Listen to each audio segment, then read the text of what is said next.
সুস্থ থাকবেন দৈনিক ৮ ঘন্টা ঘুমালে, টেনশন ও উত্তেজনা থাকবে না নামাজ পড়লে, দুর্বলতা থাকবে না দৈনিক ৩টি খেজুর খেলে,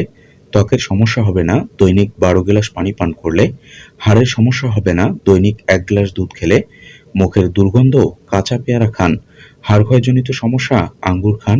নিউমোনিয়ায় ভুগছেন কমলা খান, জন্ডিসে ভুগছেন ডালিম খান, শ্বাস-প্রশ্বাসজনিত সমস্যা পেঁয়াজ খান, মুখের দুর্গন্ধ দূর করতে প্রতিদিন একটি করে আপেল খান, লবণ দিয়ে আদা চিবিয়ে খেলে দ্রুত মাথা ব্যথা কমে যায়, অতিরিক্ত ভাজাপোড়া খেলে রক্তে কোলেস্টেরলের মাত্রা বৃদ্ধি পায়। ডায়াবেটিস হওয়ার কিছু কারণ জেনে রাখুন: অলস জীবনযাপন করা, পর্যাপ্ত ঘুমের অভাব, অত্যাধিক ওজন থাকা, সকালে নাস্তা না করা,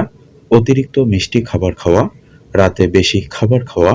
মানসিক চাপ বা দুশ্চিন্তা করা, শরীর দুর্বল লাগলে কলা খান, পেটে গ্যাস হলে ডাবের পানি খান, অ্যালার্জির সমস্যায় কালো জিরা খান, স্ট্রোকের ঝুঁকি কমাতে চিনি ছাড়া রং চা খান,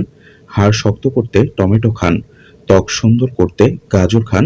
হার্ট সুস্থ রাখতে আখরোট খান, রক্তের পরিমাণ বাড়াতে বিটরুট খান, ভিটামিনের অভাব দূর করতে সজনে পাতা খান, মুখের রুচি বাড়াতে আমলকি খান।